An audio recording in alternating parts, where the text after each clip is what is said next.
దేవుడి మాల వేసుకుని డైరెక్ట్ గా ఇంటికి వస్తారు.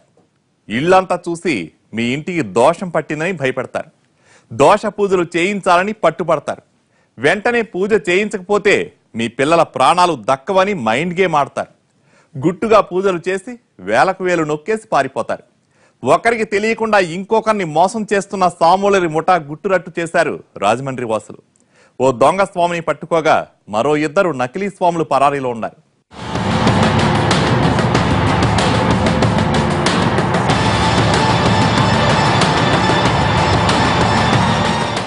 అది రాజమండ్రి రైల్వే స్టేషన్ దగ్గర ఉన్న ఒక కాలనీ.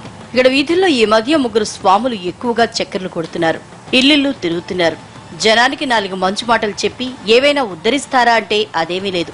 జనాన్ని భయపెడుతున్నారు. తమ మైండ్ గేమ్ తో భయభ్రాంతులకి గురి చేస్తున్నారు. ప్రాణాలు పోతాయని భయపెడుతూ జేబులు నింపుకుంటున్నారు. కాలనీలో చక్కర్లు కొడుతున్న స్వాములు నేరుగా ఇంటికి వస్తున్నారు. మీ ఇంటికి దోషం పట్టిందని వెంటనే దోష నివారణ పూజలు చేయించాలని మాయమాటలు చెప్తున్నారు. ఒకవేళ పూజలు చేయించుకోకపోతే మీ పిల్లలు చనిపోతారని భయపెడుతున్నారు. దీంతో భయాందోళనకు గురైన చాలా మంది దోష నివారణ కోసం పూజలు చేయించారు. ఒక్కొక్కరి దగ్గర 5,000 నుంచి 25,000 వరకు వసూలు చేశారు. కాలనీలో ఒకరికి తెలియకుండా మరొకరి ఇంట్లో పూజలు చేయించి తెలివిగా జేబులు నింపుకుంటున్నారు. క్షుద్ర పూజలు చేయిస్తున్నట్లు ఎవరికైనా తెలిస్తే ఇబ్బందులు వస్తాయని చెప్పి గుట్టుగా పూజలు చేయించేవారు. చివరికి కాలనీ వాసులు పూజల గురించి ఒక్కొక్కరు చెప్పుకోవడంతో అసలు కథ బయటపడింది. ఇదంతా మోసమని గ్రహించిన స్థానికులు దొంగ స్వాముల్ని పట్టుకునేందుకు స్కెచ్ చేశారు. పూజలు చేయించుకుంటాను రమ్మని నకిలీ స్వాములకు ఫోన్ చేశారు. వారిలో పశ్చిమ గోదావరి జిల్లా పెరవలికి చెందిన దొంగ స్వామి కళ్యాణ్ దుర్గారావు రైల్వే స్టేషన్ దగ్గరకు వచ్చాడు. అతన్ని పట్టుకుని పోలీసులకు అప్పగించారు స్థానికులు. మరో 2 నకిలీ స్వాములు పరారులో ఉన్నారు. రాజమండ్రి 2 టౌన్ పోలీసుల అదుపులో ఉన్న నకిలీ స్వామి దుర్గారావును విచారిస్తున్నారు. తాను ప్రస్తుతం ఆత్రేయపురం మండలం వాడపల్లిలో భార్యాపిల్లలతో కాపురం ఉంటున్నారని, ఊరూరా తిరిగి దోష నివారణ పూజలు చేస్తుంటానని విచారణలో ఒప్పుకున్నాడు దుర్గారావు.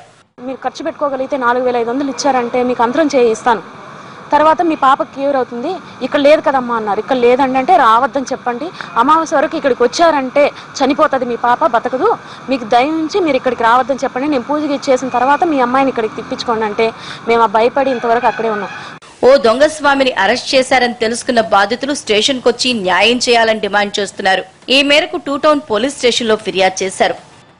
మా మిస్సెస్ కొంచెం లేడీస్ సెంటిమెంట్ మీద వర్కౌట్ అయిపోయి ఇచ్చింది. 2 రోజులు పోయాక మళ్ళీ వచ్చి మీ అబ్బాయి పేరు మీద దీపం వెలిగించామండి. పెద్ద అబ్బాయి దీపం బాగా వెలిగింది, చిన్న అబ్బాయి పేరు మీద దీపం ఆరిపోయింది. అలాగా మీ అబ్బాయికి కీడు ఇంకా ముంచుకొచ్చేసింది. అమావాస్య ముందులోగా చచ్చిపోతాడు. ఇంకా ఈ విషయం ఎవరికైనా చెప్తే తండ్రి కూడా ప్రమాదం అని చెప్పి మా ఆవిడని భయపెట్టేశాడు. పరార్లో ఉన్న మరో 2 నకిలీ స్వాముల్ని పట్టుకోవడానికి పోలీసులు గాలిస్తున్నారు. జనం బలహీనతలనే పెట్టుబడులుగా పెట్టి వేలకు వేలు నొక్కేస్తున్న ఈ సాములోరి ముఠా బాధితులు ఎక్కువగానే ఉన్నట్లు తెలుస్తోంది.